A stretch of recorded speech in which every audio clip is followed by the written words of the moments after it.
What's good, everybody? Welcome back to the All Things Basketball podcast. I'm your host, Vic Lopez, as always. And on this episode, I want to take a deep look at Jonas Valančiūnas, one of the gems of big men in the NBA.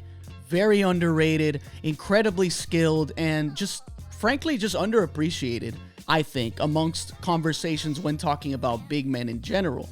And this is a guy that could just quickly improve the Denver Nuggets overnight. And we're going to look at game clips, we're going to look at data, and obviously I got some news, just like everyone else did, regarding the Greek team. I have the name right here, Panathinaikos, which I hope I said it right. So rumor has it they're going to offer him a bag, and he could potentially just say, "F it, I'm out of here.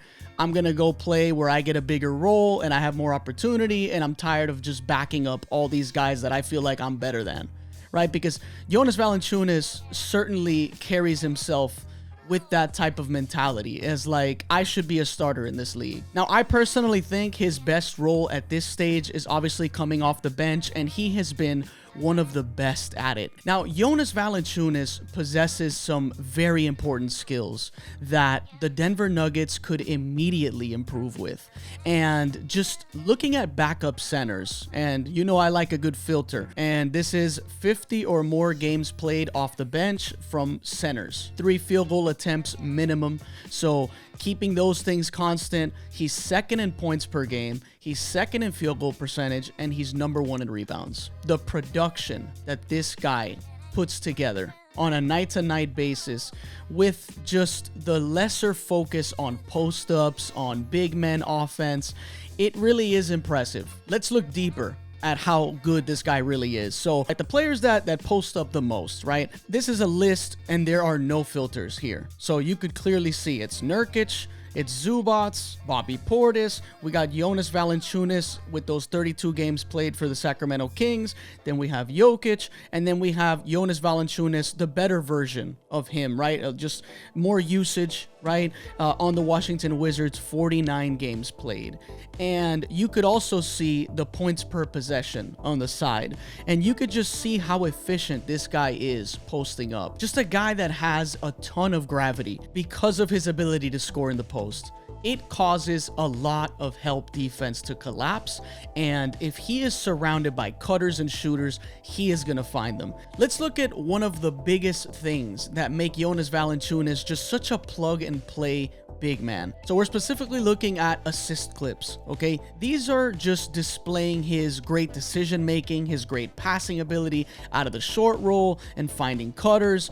Very similar to Jokic. If you cut off the ball, he is going to find you. If you space the floor and you're angled properly and he's posting up and help actually collapses on him, he is going to kick it out and find those shooters.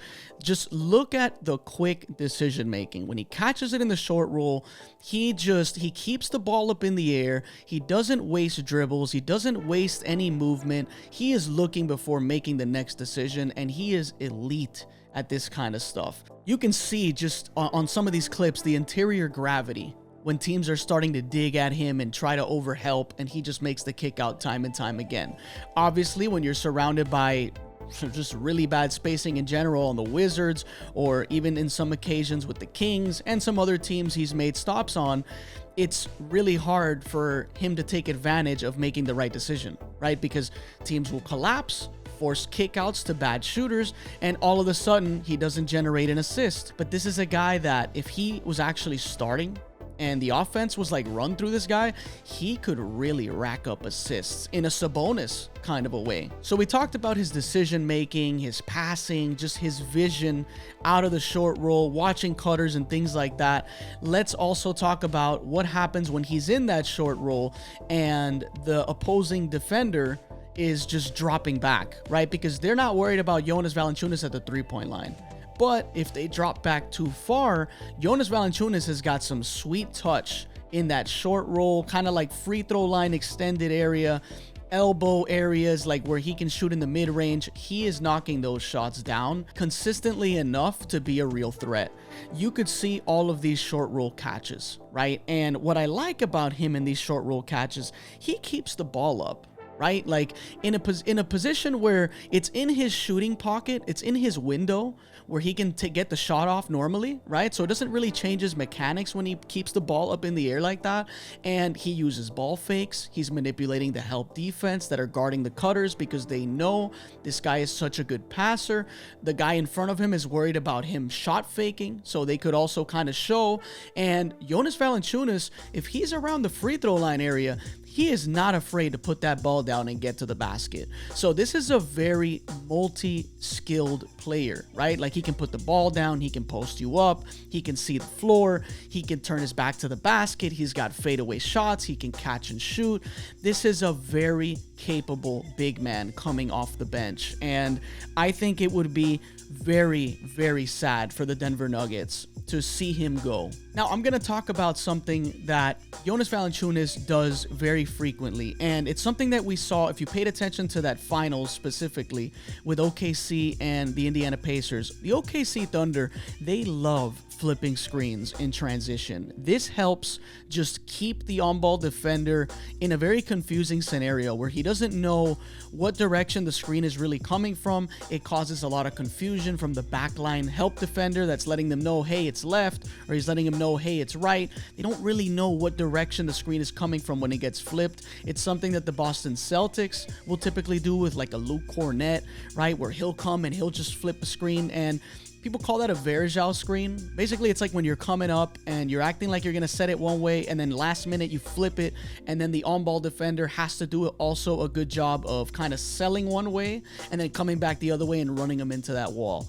And Jonas Valančiūnas will do this, and it looks like he's not really trying, or he's setting like a weak screen, but this is a guy that's 6'11 and like 270 pounds, whatever it is. So that is an annoying obstacle to deal with when he's like flipping and turning these screens. So you see on some of these clips, you'll see like De'Aaron Fox, when he fights over the Valančiūnas screen, he's got to really come out wide, and all of a sudden, the on-ball player could just be like, all right, let me act like I'm coming this way, and then I'm going to just bring it right back, reset, right, and then re-attack and go the other way. And all of a sudden, the on-ball defender is in this difficult situation where he's going over, he's going under, and then in that perfect moment where Jonas Valančiūnas can get parallel to the on-ball player, he catches that and he is dunking on people, or he catches within really good distance between him and the basket, and it's just easy 2 points for Jonas Valančiūnas. Before I end this video,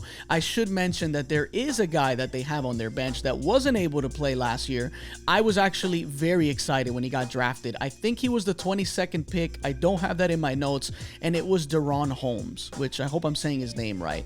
This was a guy that they drafted with the hopes of getting some front court depth, right? Someone that could potentially fill the void of playing at least like 10 minutes of non-Jokic basketball, right? Someone that could put together some like enough help, so to speak. And he tears his Achilles in Summer League, and this guy is going to be healthy and ready to go next season, so I certainly hope we get to see him in Summer League. From what I've read, he should be available for it, so hopefully we get to see him. I don't know if they're going to shut him down, or maybe they kind of want to see where he's at. So this will be his rookie season, technically. And when he was drafted to the Nuggets, I was like, okay, this is a skilled guy. He's aggressive. He's assertive. Very interesting to see him in a place where he's going to be needed, right? And now, if Valančiūnas actually says screw it and he leaves to go play in Greece or any other team in EuroLeague, this opens the door for DaRon Holmes to kind of show what he's got, even if he's coming off of that torn Achilles. Thanks for watching. Thanks for listening. I will catch you guys on the next one.